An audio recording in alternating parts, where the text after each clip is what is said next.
Welcome. You're listening to Retirement with Meaning. I'm Carmen Aceta. I'm your host. And this is episode number 14, Overcoming Shame and Other Obstacles to Growth. If you're familiar with the topic of shame or the experience of it, that can be a rather daunting title.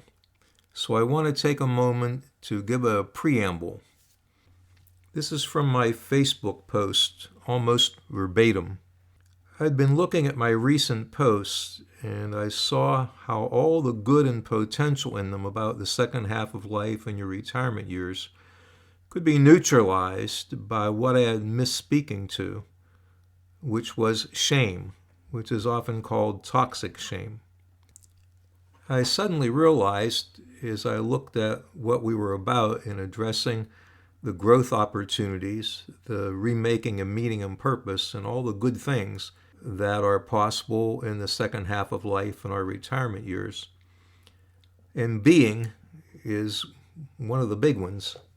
And for some reason, as I continued to look and think, I realized that shame flies directly in the face of many of the things that we would like to accomplish in the second half of life, and of the shifts that have to be made in the second half of life to tap into the opportunities. There can be a lot of obstacles that have to be dealt with if we're going to move on and grow, particularly in the second half of life. But shame would certainly be a major one. I've talked in the past about the second half of life being a sort of do-over or mulligan. We get another chance, and that other chance can be an opportunity to undo or let go of some of the things that got in our way and that we may have unfortunately dragged with us all through our life as an impediment to many good things. So I want to take time in this podcast to tell you a little bit about shame, and also to tell you that there's good news here. Unfortunately, shame is laid on us when we're very young, when we're too young to know what's happening. We're told by those who are bigger and stronger and apparently more competent than we are that we're flawed in various ways and in time, and so we take these incorrect messages in and we integrate them as to this is who we are. We can end up carrying these painful, incorrect ideas about ourselves through the rest of our lives. And shame is a crippler. It does a major damage in the area of relationships and also spirituality, because it makes us feel very vulnerable. But the shame messages were wrong from the very beginning. We just didn't know it. And shame can feel like being a big lump of dirty coal, and there's nothing attractive about me. But inside you, when you're shame-based, right now, is the original, beautiful, valuable diamond that was all of us at our birth, until we got layered over by our environments with the hardness and the dirt that made us lose our luster, even in our own eyes.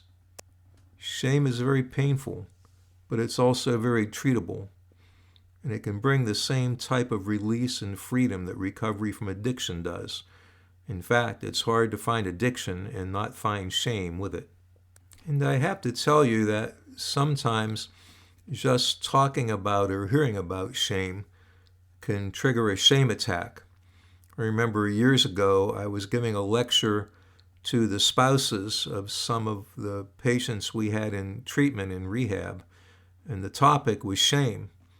And I hadn't been talking very long, and I saw the intense discomfort on everybody's face. And after a few more minutes, I had to stop and see what was going on, and I discontinued the lecture because people were experiencing intense shame right then and there, and just hearing me talk about it for a couple of minutes. So I want to spare you from living out that experience if it's an issue.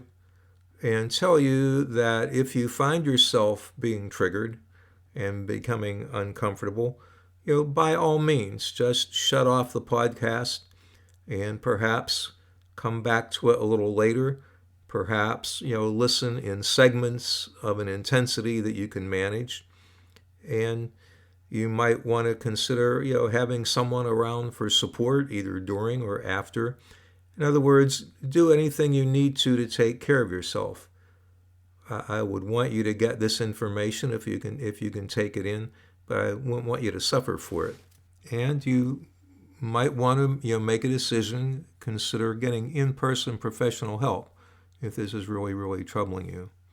Shame, toxic shame, is very prevalent in our culture. If there was any degree of dysfunction in your family of origin, that alone could be enough. It wouldn't have to be addiction necessarily or mental health issues. But Virginia Satir, who was one of the pioneers of the family therapy movement in this country, estimated that about 96% of American families are dysfunctional. So at least one thing is you have a lot of company. It would kind of make the, quote, normal people be the abnormal ones. They're definitely the minority.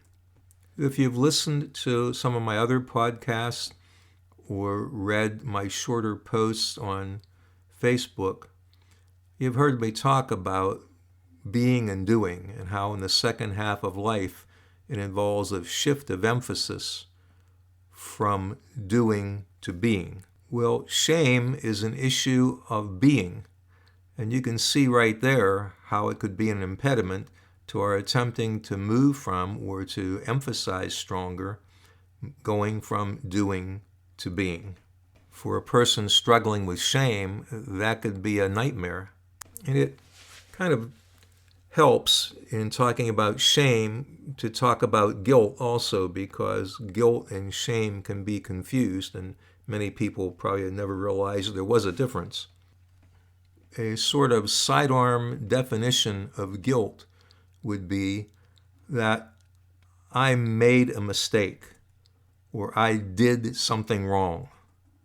It's about doing. Shame, as I said, is about being. It's I am a mistake. I am something wrong. Guilt is remediable. If I did something wrong, I can make amends for it. I can apologize. In fact, Dr. Abraham Tversky, who founded the rehab I worked at early in my career, said that he thought a lot of times that addicts did bad things because they could be disliked for what they did.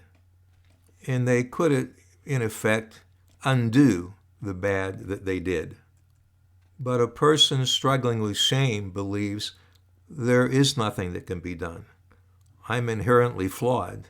That's who I am. I'm worthless. I'm no good. All the messages they took in when they were too young to realize that their sense of themselves was being contaminated and on the way to being close to destroyed. And the biggest fear in shame is fear of being discovered or uncovered, that you're going to find out just how worthless I am, and that would be devastating. There can be other reasons why someone doesn't make eye contact, but a person who's shame-based doesn't make eye contact because they're afraid that you will see right inside of them and see just how flawed they are. And that's exactly what they're afraid of. So living with shame is very difficult, and in a way to be always on guard. When we start out at birth, it's as if each one of us is a beautiful, shining, unflawed diamond, very precious. But as the shaming process goes on, we get covered over, sort of by dirt, until we finally appear to ourselves, especially, like a lump of coal. So we have to do something to protect ourselves and to have some measure of what would at least appear to be self-esteem. And what we do, especially at a very young age, is rather ingenious and creative as we begin to create a person or a persona that we believe will be more acceptable and even make us perhaps lovable. If this person experiences that persona somehow having been punctured, that image he has tried so hard to create and maintain is not holding up, that can send him into days worth of anxiety and going over and over and over again, reworking the original scenario in his mind, trying to get back to where he can see his defensive image or persona still intact, or intact again. And that process can consume an awful lot of energy, really almost life and death kind of energy. Another common defense is that with the fear of rejection or being known and being rejected, is that I'll beat you to the punch. Before you can reject me, I'll reject you. And you can see that would not do much for relationships, especially lasting relationships. And sadly, our culture doesn't make it any easier, because with its emphasis on values of success, looks, wealth, youth, these are all things the shame-based person wouldn't dream of achieving. It's hard enough just maintaining the front that they think will help them to be accepted. Well, at this point, how are you doing? I've been talking for around 12 minutes and getting into the heart of the matter. So if you haven't been aware, take a moment to check with yourself. What are you feeling? How are you being impacted? Does it feel like you might need a break? If so, you could come back at another time and jump in. As I said, we were at around the 12-minute mark, and you can see that, you should be able to see that on the player that you're listening to. At least we're ready to make a shift to talking about the healing path, the way out of shame, the way back to the wholeness we had at the very beginning and then got sort of taken away from us. As usual, the healing path is back through the things we would rather avoid, but the end result, once again, is well worth the effort. I'll give you a few of the key points, and the first one maybe is to realize that we were not flawed. We are not flawed. That who we came to think of ourselves as was given to us well before we had any idea of what was going on. And also, unfortunately, the way many people manage their shame is to shame others. And so you can see that it would be very easy for a parent or parents to shame their children, not even realizing they're doing it, not even realizing that is a way of taking care of themselves. They're damaging their children badly. And in fact, just as addiction can keep showing up generation after generation in a family, so can shame if it keeps producing shame-based children who become shame-based parents and shame their children. Especially when I was doing drug and alcohol interventions, I used to tell the family, who of course was concerned, it was not an easy job to try to intervene on an addicted loved one. But I told them that one of the big benefits of doing that was not only that they gave their current addicted loved one a chance for recovery and a normal, a decent life, that also they could be the ones to be the cycle breaker. They could finally stop that passing on of the same illness generation to generation to generation. And so just as with the addict, when the shame is addressed and a person heals, then that also can stop the passing on from generation to generation of shame. And what a gift of freedom that truly is. It's time for a brief switch to go to an infomercial, which will be rather brief in this podcast. I do want to let you know, if you don't know, that I make short posts about the second half of life, retirement years, retirement with meaning, on my Facebook page, which is Retirement with Meaning. And I try to make those daily, although I rarely am able to get them out that soon. And usually they're brief going into of a topic that I'm going to expand on in my podcast, which I try to get out once a week, and also rarely seem to be able to get them out with that frequency. I don't know if my goals are too high or my methods are not good enough. Also, I encourage you to hopefully do some work for yourself in the second half of life work, the retirement with meaning work, and choose where you think you can get in fairly comfortably, what you think you can take on given your current life situation, your energy level, the seriousness of the topic, whatever.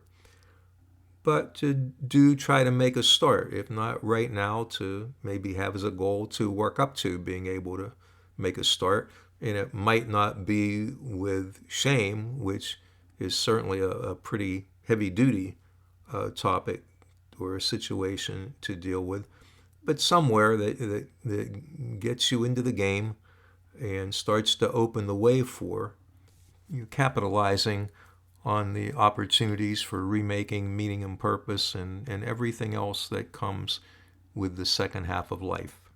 And very important for everybody, but especially for people who are dealing with shame issues, is you don't have to do this perfectly.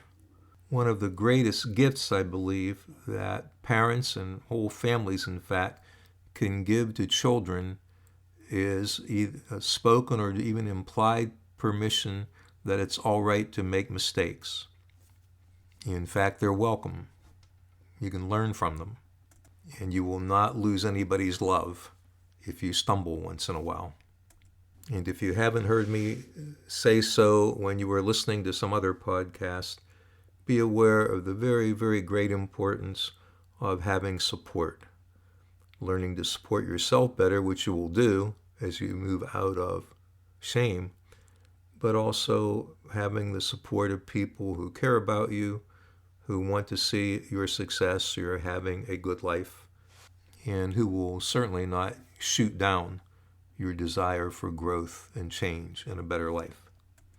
All right, back to looking at some of the strategies or the healing path involved here.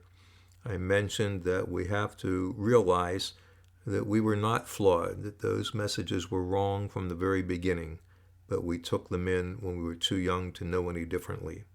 Another step would be to begin to open up, to reveal, to admit to yourself that you're dealing with shame, and to admit to others, once again, that's going to take some risk because you could feel vulnerable in doing that, but the right people and in the right circumstances that will be respecting of your confidentiality and also supportive of your self-disclosure, and people who don't mind self-disclosing themselves, so you're not the only one doing it.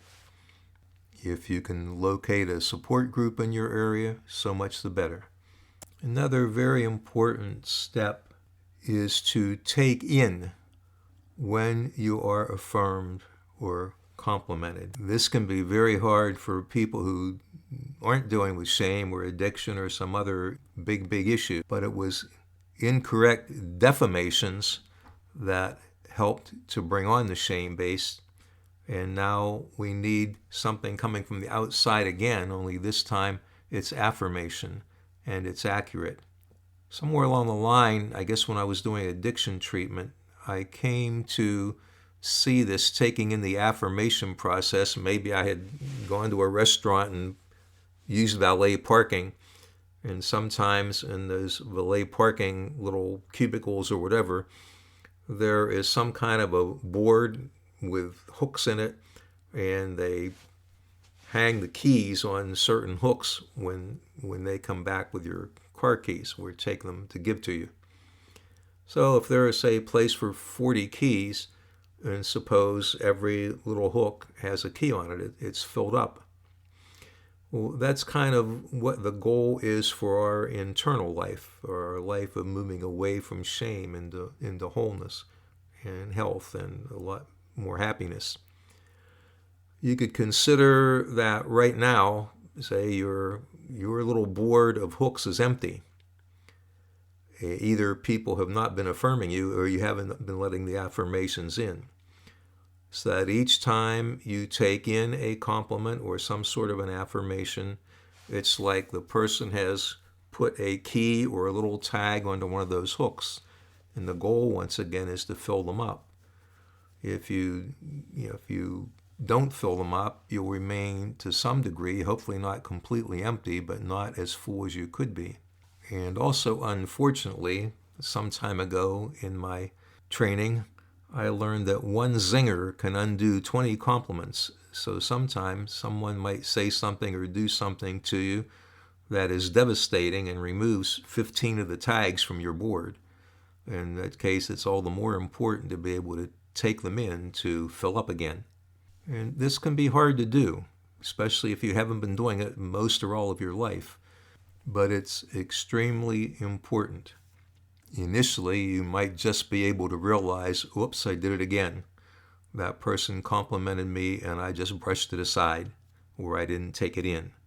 And that's just part of your learning process. Don't judge yourself badly for having done that, but use it as a kind of setup to the next time someone does it, I'm taking it in as best I can. I'll give you one more for now, and this is a big one, and it can really help. And that is when that familiar shame tape starts to play and it's telling you you're no good, you're incompetent, whatever the messages were that you swallowed whole when you were 2 years old. Give yourself a counter message. You can make up your own words and what you need to counter, but I'll give you one as a guide for now. And that would be to remind yourself that no, that's not true. What I just thought about myself or what just someone said to me that kind of tore me down, that's the old shame tape starting to play. And it's not true. It wasn't true from the beginning, and it's not true now. And even though you don't really believe it, it works. If you keep doing it, it has a positive effect. You can say it to yourself, you can say it out loud, but begin to counter those familiar put-downs, eliciting the same shame response, and telling yourself, reminding yourself that it's not true, it was never true, and that you're not going to take it in now, and you're going to start feeling a lot better.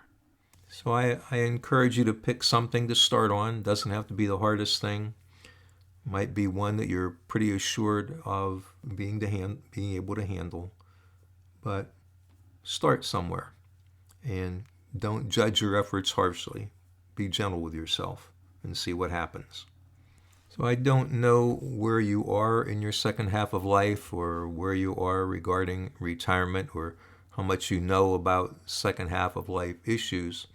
But here are 3 examples of just how directly the shame stuff can interfere with the path, the growing path, through the second half of life in our retirement years. One I mentioned partially, one of the big shifts, I have a hard time pronouncing shifts, but that's shifts, in the second half of life is from doing to being. And you can see how an emphasis on being could send shudders through you if you're struggling with shame issues, and the thought of anybody getting into or knowing about your, quote, state of being.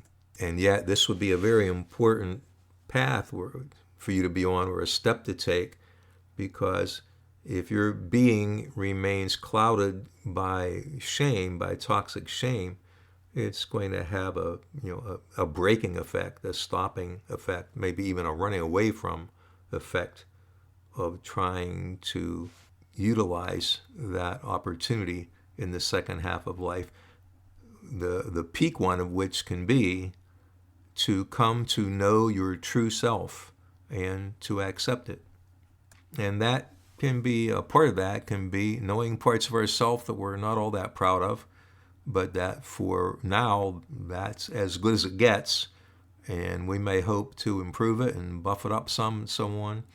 But that right now, this is me and I'm okay with that.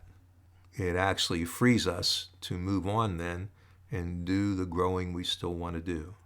Second would be that change, or again, shifts in the second half of life, bring on some discomfort because they're new. We're moving out of the familiar, or perhaps a job we had for 50 or 60 years or whatever. And the unfamiliar is usually somewhat daunting to the best of us. And it could offer us the possibility of failure, which is something we would be trying to escape at all costs in the midst of our shame. And that would certainly limit us from going on and doing what we need to do and bearing with the discomfort to grow in areas that we really want to grow in, changes we really want to make. And a big part of the second half of life is the giving back from our experience and wisdom. And if what I feel I have to give back is not so great and could get me tagged as someone who is pretty flawed, I'm not going to give anything. I'm going to play my cards pretty close to my chest. So as almost anything along the growth path, there's kind of the threat and the opportunity. The opportunity is there, but there will be aspects, usually because of its newness, unfamiliarity, that can appear to be threatening.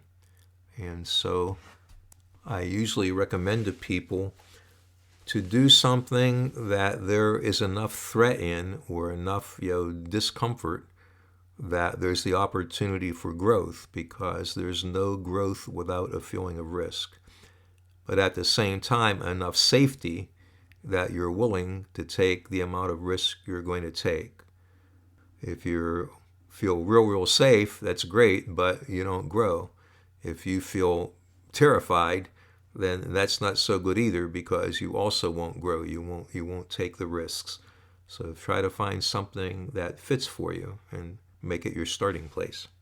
And so as I begin to move toward a close, I just want to emphasize for everybody who's listening, or will hear this at some point, that the second half of life, the roughly parallel with the retirement years, holds so much potential, so much opportunity for having a much better time, or older years or retirement years, for having satisfying, vital living, and for giving back. Very, very important part of the process, because not only do people receive what you've given, but you benefit from the giving and from their receiving. In a way, both the giver and the receiver receive. And the more you're able to let go of, free yourself from being entangled in shame, the more you open yourself to the opportunities that are there. So I wish you very well in that process. I'm going to close now, because one of my main points is the importance of keeping on, of staying engaged. And I've come to use that keeping on more because of the person I'm going to tell you about as a part of my closing here.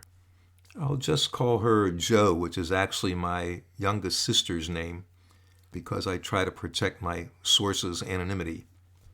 We were friends in my later years of high school and continued some contact in my college years. And then not long after I got out of college, I went to the service and she got married. And then we didn't really see each other for probably another 50 years, or until our 50th high school reunion. at which time we sort of reestablished a little connection and communicated with each other from time to time. And during that process, I learned a lot more about her than I had known when we were just friends, doing things together in school. She is 86 years old now and has a number of health problems, including chronic pain. Walks with a cane or walker. She lives in some type of large, multi-floored senior residence.